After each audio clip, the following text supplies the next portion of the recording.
बदलते भारत की शान।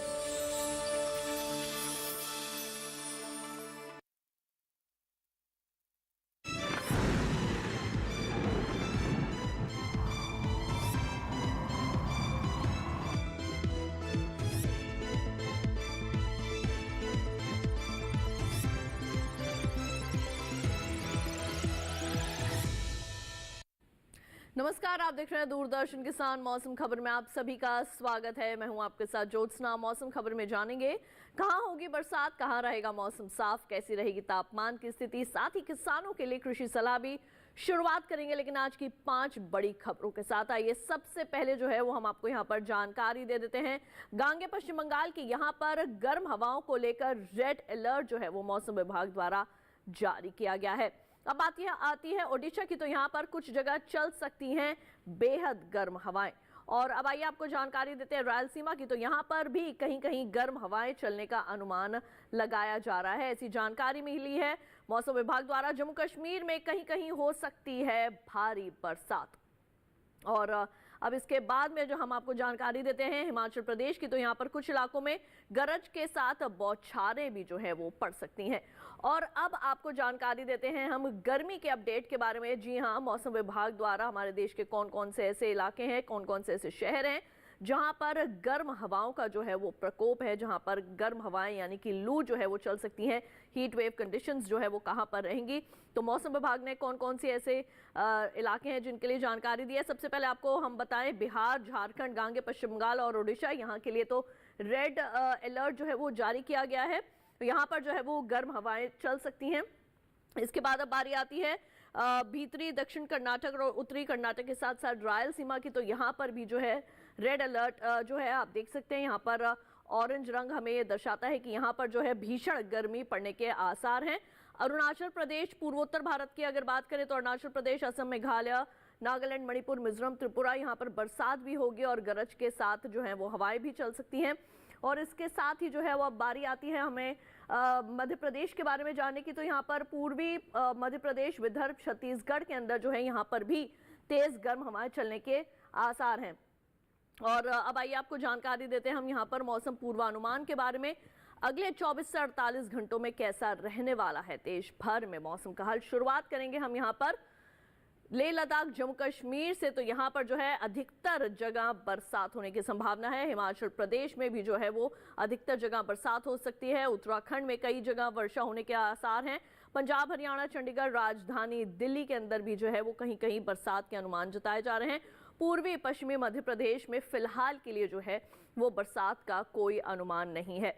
अब बारी आती है पूर्वी भारत के बारे में बताने की, तो यहाँ पर उप हिमालय, पश्चिम बंगाल और सिक्किम में जो है वो कहीं कहीं बरसात हो सकती है। जो बाकी के शेष राज्य हैं यानी कि बिहार, झारखंड, ओडिशा, गांगे पश्चिम बंगाल, फिलहाल वहां पर बरसात नहीं होगी। पूर्वोत्तर भारत के अरुणाचल प्रदेश में जो है अधिकतर जगह वर्षा होने की संभावना है। शेष राज्यों में भी जो है वो बरसात हो सकती है। दक्षिण भारत का भी हम यहाँ पर जो है वो रुख करते हैं, तो यहाँ तटीय आंध्र प्रदेश, तेलंगाना और केरल में जो है वो कहीं कहीं वर्षा की संभावनाएं बनी हुई हैं। जो शेष राज्य हैं वहां पर फिलहाल के लिए बरसात के कोई भी अनुमान, कोई भी कयास नहीं लगाए जा रहे हैं। पश्चिम भारत का भी हम यहाँ पर रुख कर लेते हैं, तो यहाँ पर कोंकण, गोवा, गुजरात, सौराष्ट्र और कच्छ में तो फिलहाल बरसात के कोई आसार नहीं है, लेकिन मध्य महाराष्ट्र और मराठवाड़ा में कहीं कहीं बरसात हो सकती है। मध्य भारत में पूर्वी पश्चिमी मध्य प्रदेश, विदर्भ और छत्तीसगढ़ में कहीं कहीं वर्षा होने की संभावनाएं बनी हुई हैं। अब बात कर लेते हैं हम मौसम की चाल के बारे में, यानी कि पिछले 24 घंटों के दौरान देश भर में कैसी रही है मौसम की स्थिति। तो पिछले 24 घंटे की अगर आपको हम यहाँ पर जानकारी दें तो हिमाचल प्रदेश, पंजाब, हरियाणा, चंडीगढ़, उत्तराखंड में जो है वो बरसात हुई। राजधानी दिल्ली में भी बादल बरसे। पूर्वी राजस्थान के अंदर भी बरसात देखने को मिली और पश्चिमी उत्तर प्रदेश में भी जो है वो वर्षा देखी गई। और अब बारी आती है पूर्वी भारत के बारे में बात करने की, तो उप हिमालय, पश्चिम बंगाल, सिक्किम में जहां तेज हवाएं चली, बिहार में भी तेज हवाएं चली हैं, ओडिशा में तेज हवाओं के साथ जो है वो बरसात भी हुई है और गांगे पश्चिम बंगाल में भी जो है वो तेज हवाएं चली। अब बारी आती है बात करने की दक्षिण भारत के बारे में, तो तटीय आंध्र प्रदेश में पिछले 24 घंटों के दौरान बरसात देखने को मिली है। तो वहीं जो हमारे कर्नाटक के जो दक्षिणी और उत्तरी कर्नाटक के जो भीतरी हिस्से हैं, यहाँ पर गरज के साथ तेज हवाएं चली और बरसात भी देखने को मिली। रायलसीमा में भी मौसम ऐसा ही रहा। बात करें केरल की तो वहां पर भी वर्षा हुई थी। तो पिछले 24 घंटों के दौरान मध्य महाराष्ट्र, मराठवाड़ा और गुजरात में भी बरसात देखने को मिली। और अंत में जायजा लेते हैं मध्य भारत का। तो यहाँ पर पूर्वी पश्चिमी मध्य प्रदेश, विदर्भ और छत्तीसगढ़ में भी जो है वो पिछले 24 घंटों के दौरान वर्षा देखने को मिली। हमने आपको जानकारी दी है मौसम की चाल के बारे में, यानी कि पिछले 24 घंटों के दौरान देश भर में कैसा रहा मौसम का हाल। फिलहाल के लिए मौसम खबर में वक्त हो चला है एक छोटे से ब्रेक का। जल्द लौटेंगे वापस, कहीं मत जाइए, देखते रहिए दूरदर्शन के साथ।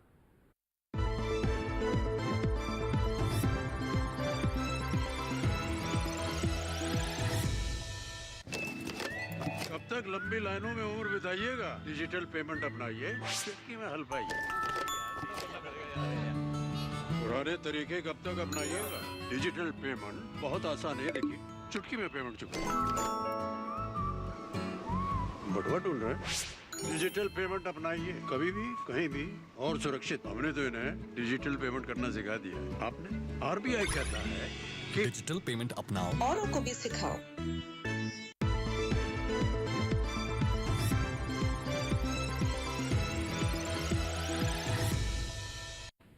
ब्रेक के बाद एक बार फिर आप सभी का स्वागत है दूरदर्शन किसान के मौसम खबर में। आइए बढ़ते हैं आगे और अब बात कर लेते हैं हम तापमान की स्थिति की, यानी कि पिछले 24 घंटों के दौरान देश भर में तापमान की स्थिति कैसी रही। सबसे पहले जो है वो हम बात करने वाले हैं अधिकतम तापमान की स्थिति देश भर में कैसी रही, जिसमें हम सबसे पहले जो है वो शुरुआत करेंगे उप हिमालय, पश्चिम बंगाल और बिहार से, यानी कि पूर्वी भारत में जो है वो अधिकतम तापमान सामान्य की तुलना में 5 डिग्री सेल्सियस ज्यादा रिकॉर्ड किया गया। गांगे पश्चिम बंगाल में भी इसी तरीके का अधिकतम तापमान दर्ज किया गया है।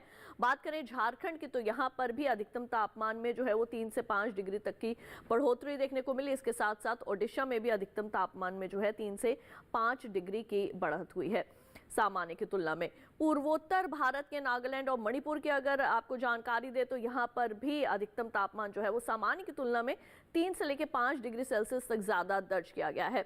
और अब बारी आती है मध्य भारत की, तो यहाँ पर पश्चिमी मध्य प्रदेश के अंदर जो है वो अधिकतम तापमान सामान्य की तुलना में 5 डिग्री सेल्सियस कम रिकॉर्ड किया गया है।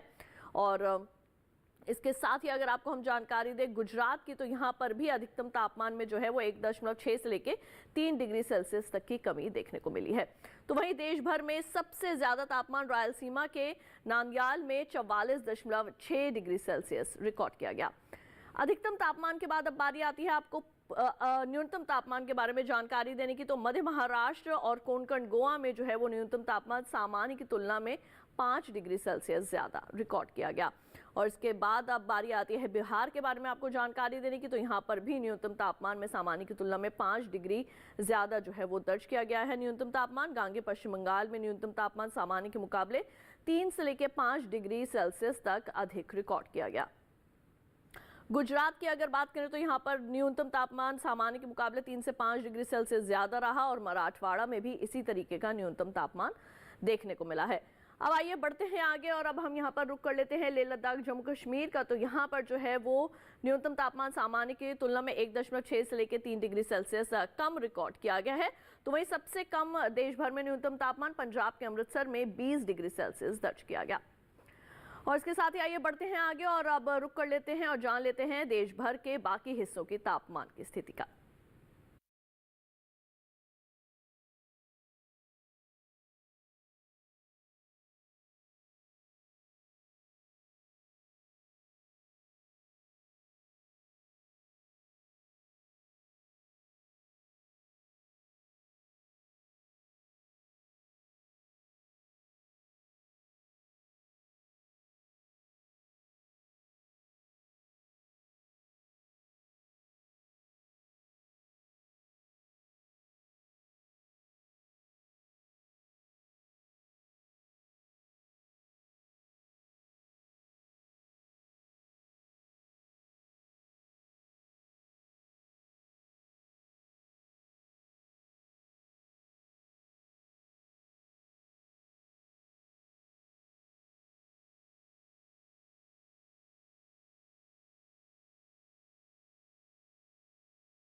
मौसम खबर में वक्त हो चला है एक और छोटे से ब्रेक का। जल्द लौटेंगे वापस, कहीं मत जाइए, देखते रहिए दूरदर्शन के साथ।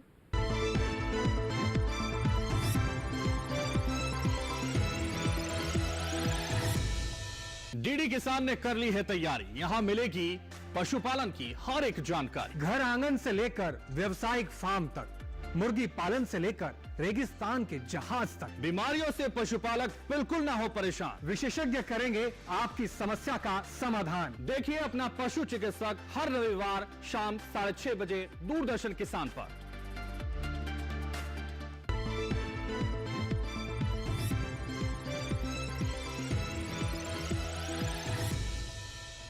ब्रेक के बाद एक बार फिर आप सभी का स्वागत है दूरदर्शन किसान के मौसम खबर में। आइए बढ़ते हैं आगे और अब बात कर लेते हैं वायु गुणवत्ता की, यानी कि वायु गुणवत्ता सूचकांक के आधार पर देश के कौन कौन से ऐसे शहर हैं जहां की एयर क्वालिटी यानी कि वायु गुणवत्ता किस तरीके की जो है वो मापी गई है, कैसा है वहां पर प्रदूषण का स्तर, इसके बारे में बात कर लेते हैं। 162 राजधानी दिल्ली संतोषजनक स्थिति में से देखा जा सकता है, यानी कि यहाँ पर प्रदूषण का स्तर थोड़ा बढ़ा हुआ है।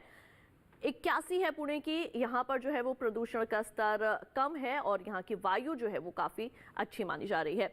अब आती है मुंबई की, तो 93 है यहाँ पर भी कह सकते हैं कि वायु अच्छी है और यहाँ पर प्रदूषण का स्तर जो है वो कम है। 161 कोलकाता संतोषजनक स्थिति में जो है वो इसको देखा जा सकता है।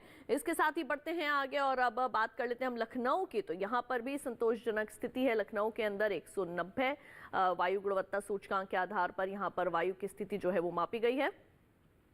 पटना की है 179, इसको भी संतोषजनक स्थिति में जो है वो देखा जा सकता है, यानी कि बहुत अच्छी यहाँ की वायु इस वक्त नहीं है। 61 हैदराबाद की, इसको एक अच्छी स्थिति में हम देख सकते हैं, यानी कि यहाँ पर वायु जो है वो थोड़ी स्वच्छ है।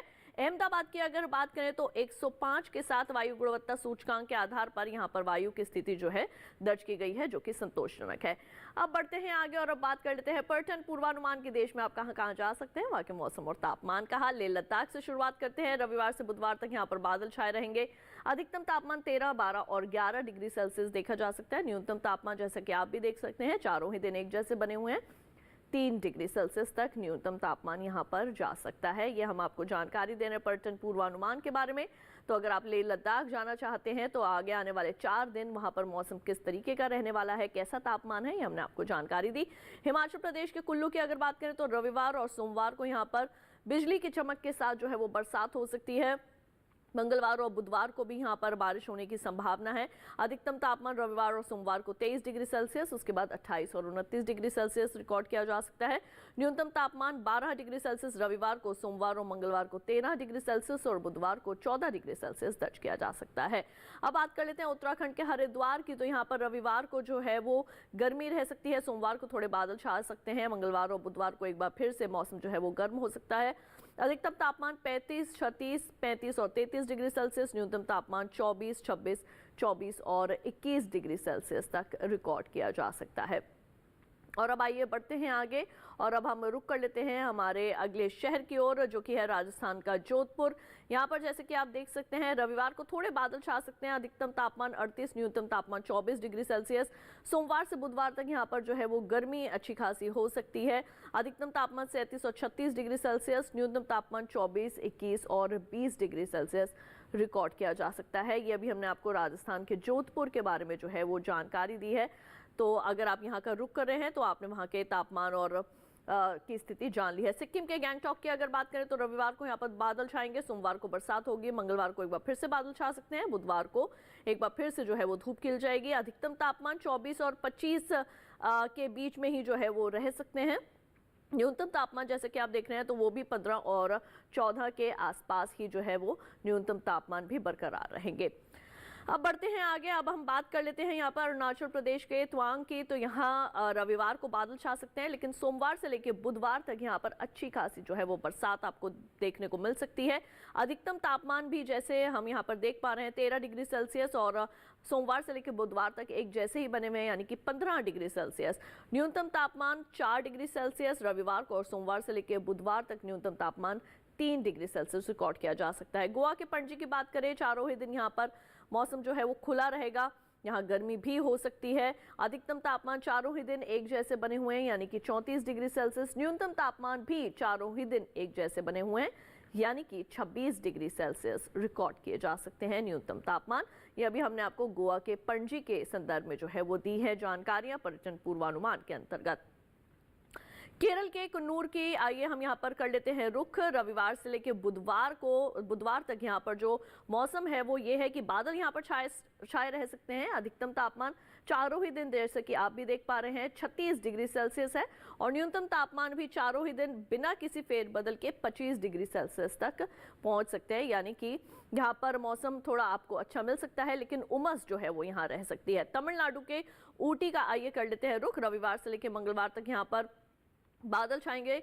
बुधवार को लेकिन यहाँ पर बरसात हो सकती है। रविवार से मंगलवार तक यहाँ पर अधिकतम तापमान रहेगा 26 डिग्री सेल्सियस। बुधवार को 1 डिग्री की यहाँ पर गिरावट आएगी और हो जाएगा 25 डिग्री सेल्सियस, लेकिन न्यूनतम तापमान चारों ही दिन एक जैसे बिना किसी बदलाव के 14 डिग्री सेल्सियस रिकॉर्ड किए जा सकते हैं।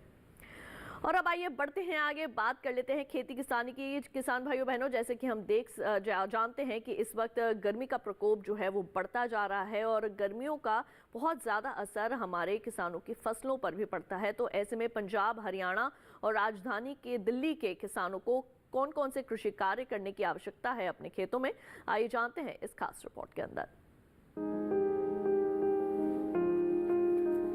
पश्चिमी पंजाब के मैदानी इलाके में मौसम को ध्यान में रखते हुए तैयार गेहूं की कटाई करें। यहीं कपास की संकर किस्मों की बुआई करें। पंजाब के असमतल मैदानी इलाकों में नींबू, आम, अमरूद, लोकाट और बेर जैसे सदाबहार फलों के पौधों की रोपाई करें। इसके अलावा यहाँ इस समय सिंचाई न करें और मौसम के अनुसार गेहूं की कटाई की तैयारी करें। पंजाब के असमतल मैदानी इलाके में ही गन्ने की अच्छी पैदावार के लिए 7 से 12 दिनों के अंतराल पर सिंचाई करें। मध्य पंजाब के मैदानी इलाके में इस समय बीटी कपास और देसी कपास की बुआई करें। इसके अलावा यहाँ मिर्च, बैंगन, शिमला मिर्च, टमाटर और कद्दू में नियमित अंतराल पर सिंचाई करें, लेकिन अधिक पानी देने से बचें। पूर्वी हरियाणा में सुबह के समय परिपक्व गेहूं की कटाई जारी रखें। कटी हुई फसलों को हवा से उड़ने से बचाने के लिए अच्छी तरह से बांधें और ढक कर रखें। अनाज के भंडारण से पहले उन्हें अच्छी तरह सुखा लें। पूर्वी हरियाणा में ही कपास और मूंग की बुआई करें। तो किसान भाइयों बहनों, अभी आपने जाना कि खासतौर से हमारे पंजाब, राजधानी दिल्ली और हरियाणा के किसानों को अभी कौन कौन से कृषि कार्य करने की आवश्यकता है अपने खेतों में। और अब आइए बढ़ते हैं आगे, बात कर लेते हैं आज की फसल की। आज हम आपको जानकारी देने वाले हैं लौकी के बारे में। जी हाँ, इस वक्त लौकी की बुआई का समय चल रहा है और लौकी हमारी सेहत के लिए भी काफ़ी लाभदायक होती है। किस तरीके से आप इसकी बुआई कर सकते हैं, कैसी खेत की तैयारी किस तरह से आपने करनी है और कौन सी अच्छी किस्म है जिसका आप चयन कर सकते हैं, आइए तमाम जानकारियां हासिल करें इस विशेष रिपोर्ट में। लौकी को गर्मी और बरसात दोनों में बोया जा सकता है। मैदानी भागों में गर्मी की फसल की बुआई की जा सकती है। बुआई से पहले खेत से खरपतवार को पूरी तरह से साफ कर लें और जमीन को समतल कर लें। बुआई के लिए 1 हेक्टेयर में संकर किस्म के बीज 5 से 7 किलो, जबकि सामान्य किस्मों के 6 से 8 किलो बीज लें। 1 हेक्टेयर में 100 किलो नाइट्रोजन, 50 किलो फास्फोरस और 60 किलो पोटाश की जरूरत होती है। सभी उर्वरक आधार खुराक के रूप में यानी बोते समय ही दें। बात अगर सिंचाई की करें तो शुरुआत में फसल की जरूरत के हिसाब से और फूल आने पर 5वें दिन पानी देते रहें। वहीं फसल को खरपतवार से दूर रखने के लिए 2 बार निराई गुड़ाई करें। करीब हर 10-12 दिनों में खरपतवार हटाते रहें। लौकी की बेल काफी लंबी होती है। इसकी खासियत ये है कि आप कम जगह में भी इसकी खेती कर सकते हैं। कीड़े और सड़न से बचाने के लिए बेलों को तार की बाड़ या लकड़ी के मचान पर फैला दें। इससे न सिर्फ बीमारियों से बचाव होगा बल्कि पैदावार भी बढ़ेगी। भारतीय कृषि अनुसंधान संस्थान ने इलाकेवार कई उन्नत किस्में तैयार की हैं, जैसे पूसा समृद्ध दिल्ली और एनसीआर के लिए है। 1 हेक्टेयर में 270 से 300 क्विंटल तक पैदावार देने वाली ये किस्म 50 से 55 दिनों में तैयार हो जाती है। वहीं पूसा हाइब्रिड 3 हरियाणा और दिल्ली, इसके अलावा उत्तर प्रदेश और पंजाब के लिए अच्छी है। लौकी की फसल में फल मक्खी का हमला हो सकता है। इससे बचाव के लिए विशेषज्ञों की सलाह पर उचित दवाओं का छिड़काव करें। दवा का छिड़काव सिर्फ उसी जगह पर करें जहां फल मक्खी का प्रकोप ज्यादा हो। छिड़काव मौसम साफ रहने पर करें। पत्तियां गीली नहीं होनी चाहिए, वरना दवा असर नहीं करेगी। जरूरत के हिसाब से दवा की मात्रा घटा या बढ़ा सकते हैं। तो अभी आपने लौकी की बुवाई के संदर्भ में तमाम विशेष जानकारियां हासिल की, किस तरीके से आपने इसकी बुवाई करनी है, कैसे कतार से कतार की दूरी आपने रखनी है, दवा का छिड़काव आपने अपनी फसलों में कब करना है, ये तमाम जानकारियां अभी आपने इस विशेष रिपोर्ट में हासिल की। और जैसे कि हम सभी जानते हैं कि गर्मी का प्रकोप अब बढ़ता ही जा रहा है, तापमान में भी जो है वो लगातार वृद्धि हो रही है। तो जितना हो सके आप लोग अपने घर में ही रहें। अगर बहुत ज़रूरी है तभी आप बाहर निकलें। अगर ज़रूरत पड़ने पर अगर आप बाहर भी निकलते हैं तो अपने साथ हमेशा पानी जो है या किसी तरीके का कोई जूस या पेय पदार्थ जो है वो आप अपने साथ रख सकते हैं। हर थोड़े समय में, हर थोड़े अंतराल में कुछ ना कुछ ज़रूर खाते रहें, जिससे कि आपके जो शरीर है उसको ताकत मिलती रहे। और इसी के साथ हम उम्मीद करेंगे कि मौसम खबर में दी गई तमाम जानकारियां आप सभी के ज़रूर काम आएंगी। अगर आप मौसम खबर को दोबारा से देखना चाहते हैं तो टीवी स्क्रीन पर दिखाया जा रहा है इस QR कोड को स्कैन कीजिए। इससे सीधे आप हमारे YouTube चैनल पर चले जाएंगे, वहां जाकर भी आप एक बार फिर से ले सकते हैं मौसम का हाल मौसम खबर के साथ। तो आज के लिए केवल इतना ही, मुझे दीजिए इजाज़त। आप देखते रहिए दूरदर्शन किसान, रखिए अपना बहुत ख्याल। नमस्कार।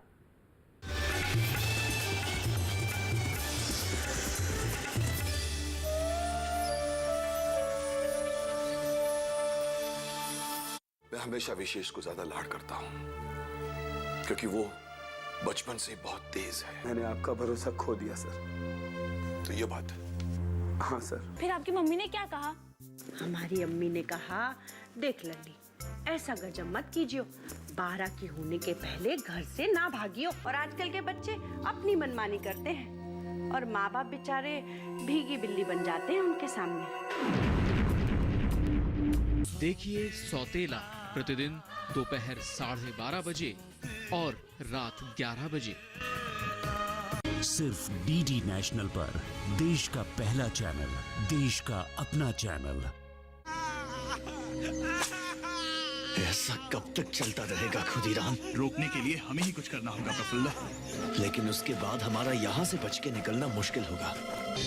मैं अकेला नहीं था, मेरे साथ एक बहादुर क्रांतिकारी। अगर भाग नहीं पाया तो पकड़ा भी नहीं जाऊंगा। तुम अंग्रेजों ने अपनी क्रूरता सबको दिखाई है। हमारे पास सिर्फ एक मौका होगा, गलती की कोई गुंजाइश नहीं। भारत माता की जय। As a sports person, we travel a lot around the world. But on a voting day, I make sure I exercise my right to vote by going and voting. We have a duty of representing our country at the highest level.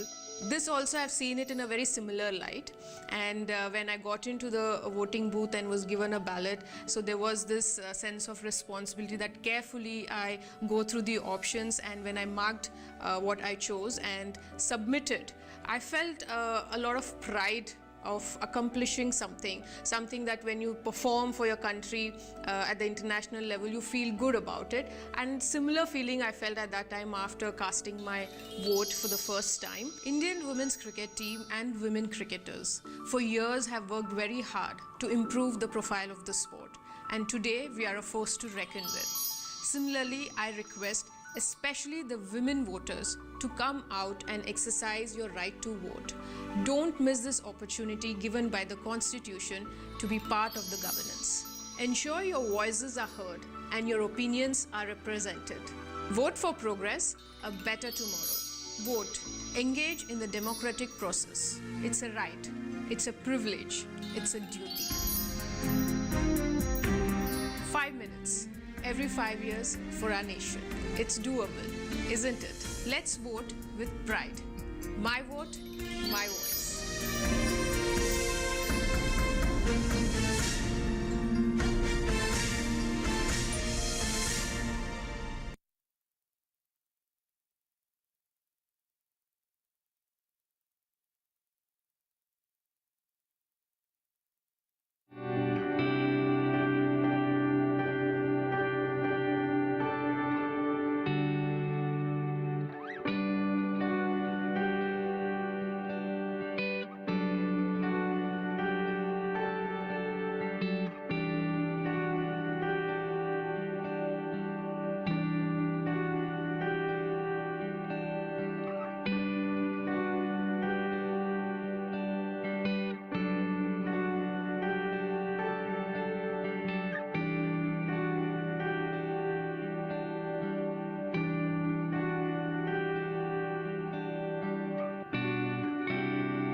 भविष्य नहीं भारत का। Homeopathy चिकित्सा प्रणाली एक महत्वपूर्ण चिकित्सा प्रणाली है। वो तो एक अलग खासियत है कि इसकी गोलियां जो होती हैं मीठी होती हैं। बच्चों से लेके बुजुर्ग तक, पेडियाट्रिक पेशेंट से लेके जेरियाट्रिक तक काफी लोग इसे लेना पसंद करते हैं। ये फिल्म वाली जो चीज है कि एलिमेंट है, ये आप में कहाँ से आया कि नहीं मुझे इस जगत में जाना है? बचपन से शौक था, चाहे मैं एक्टर हूँ, चाहे मैं राइटर हूँ, चाहे मैं डायरेक्टर हूँ, चाहे मैं प्रोड्यूसर हूँ, मैं तो सब काम करता हूँ असल में। किसी कंपनी या किसी ऑर्गेनाइजेशन में सीए की क्या रिस्पॉन्सिबिलिटी होती है, उसके बारे में आप कुछ बताइए। एक कॉर्पोरेट या ऑर्गेनाइजेशन भी होता है तो उसकी भी एक बैकबोन का काम एक चार्टर्ड अकाउंटेंट करता है। सीए का जर्नी जो है ना सिर्फ सीए बनने से नहीं होता है। Every time you have to be very alert. इतने सारे क्लाइंट्स हैं आपके, तो आपको उनके सामने बताने के लिए आपको डेली अपडेट रहना जरूरी होता है। देखिए सीखो प्रत्येक रविवार प्रातः 10 बजे, पुनः प्रसारण रविवार रात 8 बजे, सिर्फ डीडी नेशनल पर। देश का पहला चैनल, देश का अपना चैनल।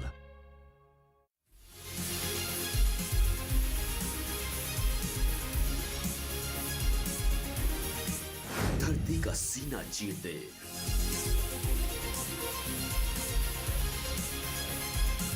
दूध की नदियां बहा दे,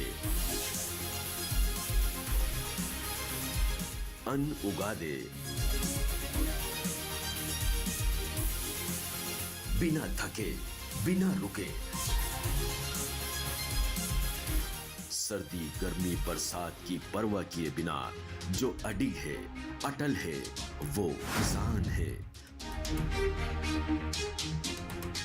कामयाबी के आसमान पर पहुंचे धरती पुत्रों की दास्तान, सफल किसान।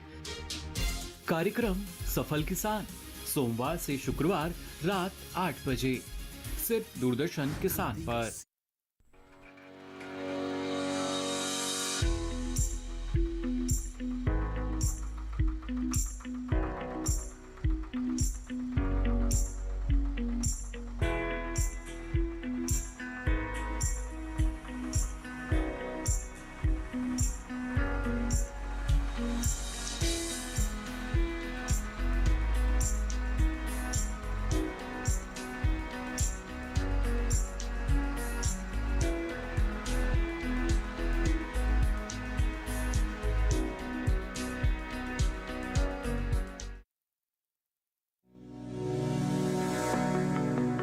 अपने व्यक्तित्व विकास हेतु हम जितनी भी कलाएं सीख सकते हैं, उनमें सर्वाधिक मनोरम है सुखी रहने की कला।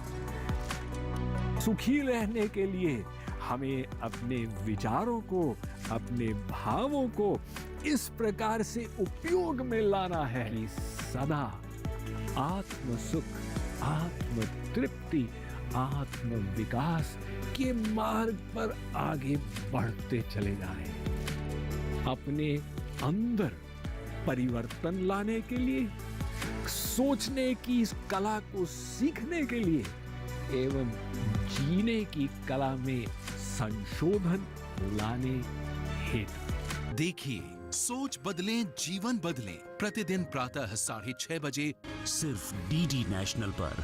देश का पहला चैनल, देश का अपना चैनल।